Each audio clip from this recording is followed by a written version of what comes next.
Anđeline fantastične priče. Princeza Dorotea i magični napitak. U divnom kraljevstvu ispod trećeg brda živela je princeza Dorotea. Ovu princezu krasila je duga kovrđava smeđa kosa, dražesno lice i oštar um. Na svih 11 brda govorilo se da ne postoji pametnija i učenija princeza od nje. Najmudriji i najiskusniji učitelji i učiteljice provodili su sate sa njom, još od kad je bila 5-godišnja devojčica. Činilo se da Dorotea ima baš sve. A da li je to zaista tako i bilo? Sudeći po tome što je ona govorila, i ne baš. Princeza Dorotea je bila zahvalna na svojim odajama, divnim roditeljima, učiteljima, prijateljima, a posebno svojoj najboljoj drugarici Vili raskošne riđe kose. Ali stalno joj se činilo da nešto nedostaje. Jednog tmurnog popodneva Vila i princeza sedele su pored dvorskog bunara. Princeza je delovala bezvoljno i odsutno. Vila je pokušavala da je razveseli menjajući oblike svojih krila. Ni jedna druga vila u kraljevstvu nije to umela osim nje. A princeza je uvek sa oduševljenjem posmatrala ovu nesvakidašnju pojavu. Međutim, ovog puta ni to nije pomoglo. Oh, draga moja Vilo, tako bih želela da se zaljubim u nekog pametnog i lepog princa, kao i sve druge princeze na ostalim brdima, ali još uvek nisam ugledala takvog. Princezo, imam ideju. Vila užurbano odlete i dolete za samo par minuta. Evo, našla sam. U staroj magičnoj knjizi svih vladara na 11 brda nalazila su se porodična stabla sa portretima svih članova vladajućih porodica. Kako bi se rodio novi kraljević ili princeza, u knjizi bi se magično pojavila slika na odgovarajućem mestu. Princeza se zagledala u stranicu koju je Vila pokazivala. Na slici nalazio se najlepši princ koga je u životu videla. Ispod slike, kratko i jednostavno, pisalo je Žak. Žak, Vilo moja divna, on se zove Žak. Kako je samo lep, toliko da me je stomak zadrhtao, a sigurno je i pametan. Mora biti, ali da li će se on zaljubiti u mene? Bal prinčeva i princeze samo za 7 dana, moramo nešto preduzeti hitno. Princeza i Vila napraviše tajni plan i Vila se otisnu na dobro poznat joj put. Letela je koliko su je krila nosila i pevušila. Čarobnoj šumi levo, možeš prići samo desno. Prisjećajući se drevnih zakona čarobne šume. Ako misliš da si krenuo napred, krenuo si nazad. Ako misliš da si krenuo levo, krenuo si desno.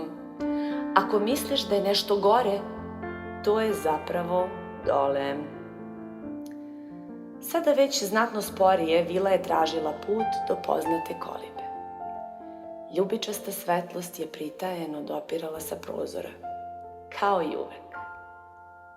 Dobrodošla si u moju šumu i kolibu, draga moja Vilo, ali to što ste vas dve smislile, meni se uopšte ne dopada. Moja dužnost prema tebi kao šumskom biću je da ti pomognem, ali nadam se da ste dobro promislile koje su posledice upotrebe takvog napitka. Dragi Maks, uvek jako brineš i uznemiravaš svoje staro srce, veruj mi, potpuno smo sigurne u svoj plan. Na kraju krajeva, šta može biti loše u tome da neko nekoga voli zauvek? Razumem, ali kontra napitak koji jedini može preokrenuti dejstvo napitka večne ljubavi sadrži kap otrova retke zlatorepe zmije koje je gotovo nemoguće uhvatiti. Niko je nije video godinama na 11 brda. Moram te upozoriti. Dovoljna je samo jedna kap napitka večne ljubavi da dospe na nekoga i taj će zauvek voleti osobu koja je držala napitak. Bila je gledala u zabrinutog čarobnjaka, a misli su joj odlutale. Već je razmišljala o svim prelepim haljinama koje će isprobavati sa princezom za predstojeći bal. Dosta je nepotrebne brige, stari moj, hitam ka princezi, bit će ti zahvalna i nagradit će te bogato. Dorotea i Vila vršile su poslednje pripreme pred odlazak na veličanstveni bal. Princeza je odabrala grimiznu haljinu sa zlatnim porubom i najlepšim draguljima koje je dobila od svoje majke za rođendan. Sve je bilo spremno. Napitak je sakrila u tajnom džepu u postavi haljine. Prelepa balska dvorana bila je ispunjena žamorom mnogobrojnih prinčeva, princeza i plemića. Svi su se trudili da pokažu svoju lepotu, ali i znanje koje su stekli naporno učeći. Prinčevi su se nadmudrivali zagonetkama kako bi zadivili princeze, a princeze su govorile poeziju kako bi pokazale svoju učenost i prefinjenost. Sav žamor najednom je stao kada se pojavio najlepši princ na 11 brda, Žak.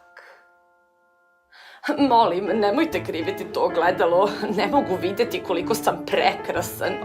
Kako su svi danas srećni što mogu videti moju lepotu.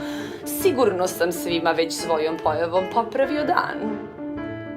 Princ Žak je hodao gordo, a njegove sluge su pred njim u trku nosile ogledalo kako bi u svakom momentu mogao da vidi svoj odraz. Činilo se da princ Žak ne želi da gleda ni u šta drugo osim u sebe. Neprekidno se divio svoje neizmernoj lepoti i pričao samo o tome. Princeza Dorotea je želela da veruje da je u pitanju nekakva šala. Prišla je Žaku kako bi se sama uverila. Jako zanimljiv ulaz. Svi su vas primetili, prinče. Ja sam princeza Dorotea, ćerka vladara Trećeg brda. Princ Žak nije čak ni pogledao u princezu, već je nastavio da govori gledajući se u ogledalo. Da, čuo sam već o svojoj lepoti. Dobro je da se svi slažu da nema lepšeg prizora i u vašem kraljevstvu. Koliko ono veše brda imamo? 7? 12? Kao da je važno.